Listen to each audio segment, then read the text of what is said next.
कुशाग्र पायल शिलोंग से हैं जो क्लास 10th के छात्र हैं और इनका भी प्रश्न हमारे सामने है। Good morning, Adarniya Pradhan Mantri ji. I am Kushagra Payal of class 10 from Assam Rifles Public School, Shillong. Sir, my question to you is that what role do you suggest for the teachers to play in developing confidence among students facing in the examination? धन्यवाद sir. शिक्षकों को आप क्या सलाह देना चाहेंगे कि परीक्षा के दौरान विद्यार्थियों का आत्मविश्वास बढ़ाने के लिए शिक्षकों को क्या रोल निभाना चाहिए? माननीय, हम सबको इस बारे में कुछ बताएं। वैसे शिक्षक अपना दायित्व निभाते ही हैं, इसलिए मुझे उनको कोई ज़्यादा एडवाइस करनी नहीं है, लेकिन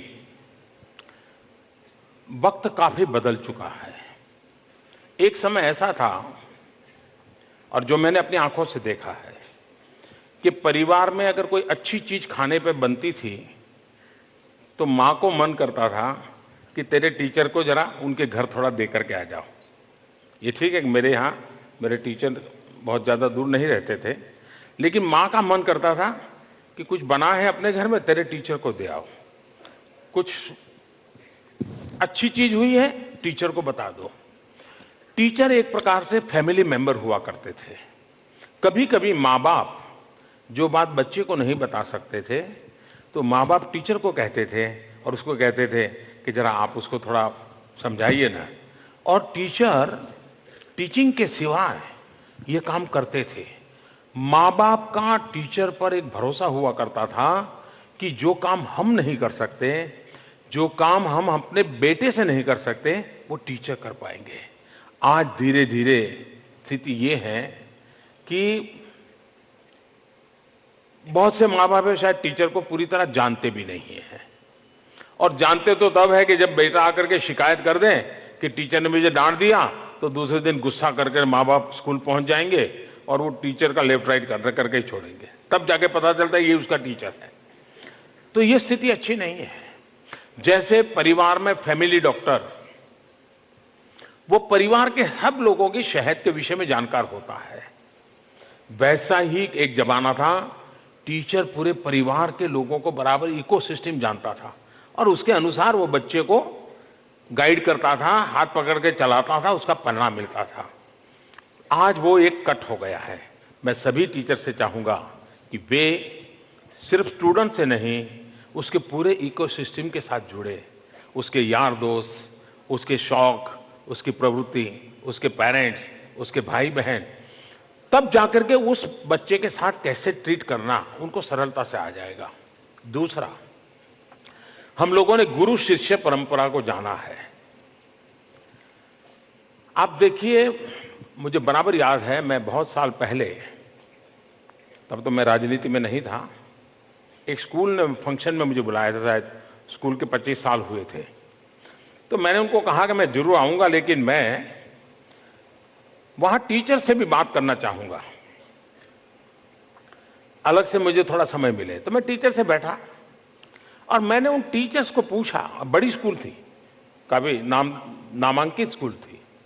मैं उन टीचर्स के साथ बैठा, मैंने उनको पूछा कि भाई आप में से कोई 20 साल से वैसे कितने विद्यार्थी हैं कि जिनका नाम लेते ही आपको गर्व महसूस होता है और आप महसूस करते हैं कि मेरी स्कूल का बच्चा था, ये मेरे क्लास का बच्चा था, ये मेरे सब्जेक्ट का स्टूडेंट था और उसने ज़िंदगी में ऐसा नाम कमाया है। आपको कोई याद है क्या? और आप हैरान हो जाएंगे, कोई मुझे बता नहीं पाए, कोई बता नहीं पाए। मैंने कहा कि आप में से कितनी डिग्रियां लेकर के निकले उसके बजाय कितनों की जिंदगी बनी। अगर ये आपका क्षेत्र नहीं है तो फिर शिक्षा अधूरी रह जाएगी। और ये बात उन टीचरों को छू गई। फिर मैंने कहा बुरा न लगे तो मैं पूछना चाहता हूं कि आपके स्कूल के कोई स्टूडेंट है जो जेल में है? चौंक गए वो, उनकी मुंडी नीची हो गई, उन्होंने मुझे जवाब नहीं दिया। मैंने 2 एक्सट्रीम सवाल पूछे थे उन टीचर्स को। अगर मेरे पास पढ़ा हुआ बच्चा कभी किसी बुरे काम में नाम सुनाई दे तो एक टीचर के नाते मुझे चोट पहुंचनी चाहिए, और मेरे हाथ से निकला हुआ बच्चा जब जिंदगी में कुछ प्राप्त करता है वो दिन मेरे लिए सुहाना हो, ये टीचर के मन का भाव होना चाहिए, तब जाकर के। और मैंने ऐसे टीचर देखे हैं, आप हैरान हो जाएंगे। मैं जब मुख्यमंत्री बना तो मेरे मन की एक इच्छा थी, क्योंकि मैं घर छोड़ करके 30-40 साल बाहर रहा था, मैं कभी किसी को मिला नहीं था, एक गुमनाम सी जिंदगी में चला गया था। लेकिन जब मुख्यमंत्री बन गया तो मेरे मन में इच्छा हुई कि मैं मुख्यमंत्री के नाते मेरे सभी टीचर को बुलाऊं। तो मैंने सूची बनाना शुरू किया, मेरे अफसरों को काम पे लगाया। जो बचपन में जिन्होंने मुझे कभी पढ़ाया था उनकी आयु करीब 96 हो गई थी। सबकी सूची बनाई, सबको मैंने एक कार्यक्रम में इकट्ठा किया, सार्वजनिक तौर पर मैंने उनका सम्मान किया। और मेरे मन को एक संतोष हुआ कि मेरे टीचर का मेरी जिंदगी में, तो जैसे टीचर से हमारा भाव है वैसा हमारे लिए भी हमारे टीचर के प्रति भाव होना चाहिए। हम टीचर, वो तो सरकारी नौकरी करता है या उसको तनख्वाह मिलता है, उसकी जिम्मेवारी है पढ़ाएं, जी नहीं। मेरे माँ बाप के बाप यही तो हैं जिसके साथ मैं खुलकर के बातें कर सकता हूं। तो एक तरफ हमारी भी जिम्मेवारी है, दूसरी तरफ हमारे टीचर्स की भी जिम्मेवारी है। इन दोनों को हमेशा, आपने देखा होगा खेल की दुनिया में भी टीचर होते हैं, लेकिन वहां शब्द प्रयोग होता है गुरु। गुरु शब्द, तो गुरु शिष्य परंपरा।